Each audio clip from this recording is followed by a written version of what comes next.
it's time to get to work. So let's get right to it. The most important thing we need to do right now is we have to set some goals, create a game plan, and get your nutrition on track. Because if we don't change your nutrition, I guarantee you won't see anything happen. Results are 80% nutrition, 20% exercise. I'm going to cover the exercise component with you, so I know that's going to be covered. But the nutrition part, that's what we really need to dive into. But the first thing I need you to really do is set some monthly goals. I want you to go and click on our monthly goal setting web form. And without goals, then there's no plan. And if there's no plan, there's no results. So first we got to figure out what our goals are going to be, find out what's going to fit into your lifestyle, have actual concrete goals so we know that we can measure down the line to make sure we're progressing towards those goals. And if we're not, we're going to know exactly what's working and what's not. So fill out that monthly goal setting web form and we'll create a game plan on how many days are you going to exercise, what's realistic with your lifestyle, nutrition, what nutrition meal plan is going to work best for you. So once we get that filled out, we're going to jump into nutrition. And we have several different nutrition options, and I'm going to go through the most beneficial and most effective first. And each one has some benefits and the pros and the cons, and I'll let you know about those so you can figure out which meal plan might be best for you. Now, if you want to see the quickest results possible, by far the most effective is the 21-day detox.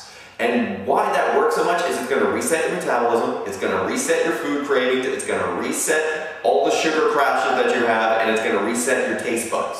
So it's awesome, but the negatives, it's really hard to do. 21 days, each day is a little different than the one before, so it has a lot of variety, it's a lot of fresh fruits and vegetables. It's mostly vegetarian for the first 2 weeks, and then it adds some lean proteins in during the third week. It's hard to stick to, I can't lie, and that's one of the negatives of it. But if you want awesome results and you want to lose optimal amount of weight, pounds and inches, I guarantee 21-day detox is the way to do it, but it's really tough to stick to. Now, if you know the detox isn't going to work for you and your lifestyle, the next best one is the 21-day metabolic optimizer.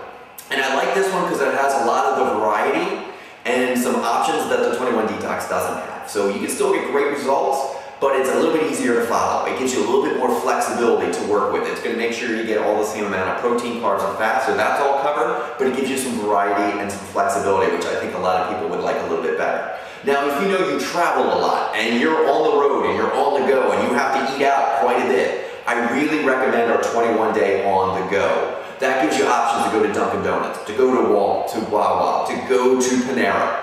All those are incorporated into this 21 detox, and I check to make sure the sodium levels aren't crazy and the protein levels are good. So it's really it's very versatile, but yet can really yield some really awesome results, especially if you travel a lot. Now, the next one I really like, if you're carb sensitive. If you look at a piece of bread and you gain 4 or 5 pounds, you're probably carb sensitive. What I like to give those people to help really supercharge their results is the 21-day paleo. It's also known as a caveman diet, and it's great because it's all natural, it's unprocessed. There can be quite a bit of meat involved, so if you're a vegetarian, it's probably not going to be a great fit for you. And if you don't like eggs or dairy, probably not going to be a great fit for you either. But it's a great way, if you know you're carb sensitive, it's a great way of incorporating some very raw, very unprocessed foods to really supercharge your results. We also have some other great meal plans. I really like our organic low carb and our Mediterranean. But the most important thing is no matter which of those meal plans you choose, the most important thing to do is use your online food journal. We love myfitnesspal.com. It's a free application that you can easily put onto your computer and or your smartphone. It's great because it's really intuitive. If you go to Dunkin' Donuts, it knows everything at Dunkin' Donuts. It knows its database is huge and it's very intuitive. And it's a free app, it's very easy to start, and basically what you're going to be doing is you're going to be printing a copy and bringing it to your workouts. I want to see it. I want to know what you're doing. I want to know what numbers are off. And you'll know at the end of each day. It lets you know if you're over or under your projections each day. So it's a great program. It's very intuitive and it's very simple to use. So I really love that program. Now, with nutrition, the only way you're going to get results is if you change your nutrition. And the basics, foundations of what I need you to do are this. I need you to eat within an hour of waking up. That's pivotal. That's going to get your metabolism revved up and start it. The more that you don't eat for 2 or 3 hours, your blood sugar level crashes, and then you're going to be starving and you're going to crave sugar. And you're going to eat sugar, you're not going to get protein, it's going to make your blood sugar crash again a couple of hours from then. So the key is eating within an hour, and if you're not one of those people that doesn't like to eat when you wake up, drink your breakfast. I love Myoplex Light ready-to-drink shakes. I think they're awesome. There's a lot of great protein powders out there as well. I have several suggestions on our website as well. So make sure you eat something within an hour. And people don't always remember this, but eating post-workout within 30 minutes is absolutely essential.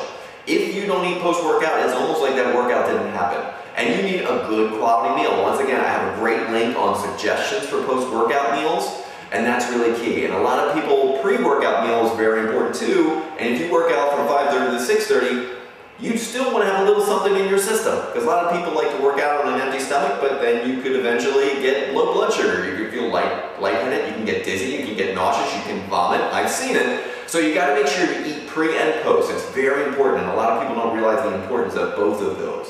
So, and you also want to try to get a couple of snacks in throughout the day. It doesn't mean it has to be anything luxurious, but if you just eat like a simple piece of fruit, that's not necessarily a great snack, because anything that has a lot of sugar, which every piece of fruit does, it spikes your blood sugar. And what happens about 20 minutes later? It goes back down, so you're going to be hungry again. So you want to always make sure each one of your meals is balanced. And this also goes for your snacks. It has the right amount of proteins, carbs, and fats in each one of those meals and snacks. So make sure it's balanced. And that's why we have you do the food journal. When you put the food journal in, you're going to know exactly all your numbers. It's all laid out there for you. It's very intuitive. And if you don't know exactly what you've eaten, and let's say you had a garden salad, and you don't want to make 50 entries of, I had half a pound of lettuce, I had 3 ounces of tomatoes, just type in house salad, and a house salad will pop up. You can enter one that looks similar to the one that you're having, and enter it in. It's very quick, very easy. If it takes more than 5 to 10 seconds to fill in an online food journal, you're wasting your time, because it's got to be quick and efficient. So be smart when you're using your online food journal. And like I said, give me your food journal, printed copies. I will review it. I will get back to you and let you know. And there's usually just a couple little tweaks and changes and some different options, some different products that you can have that you might not even know about that can make all your numbers perfect. So make sure we get everything on track. And I'm going to be following up with you, so don't worry. But the most important thing, get one of those meal plans, try to figure out which one's going to work best for you, or use it as a template so you can have some ideas to work from. And most importantly is create that monthly goal setting, because without it, we don't have anything, we can't create a plan. Without a plan, I guarantee we won't get results. So let's get to work. I'll see you guys soon. If you have any questions or concerns, you can always call and or email me. So I'll see you guys soon. Take care.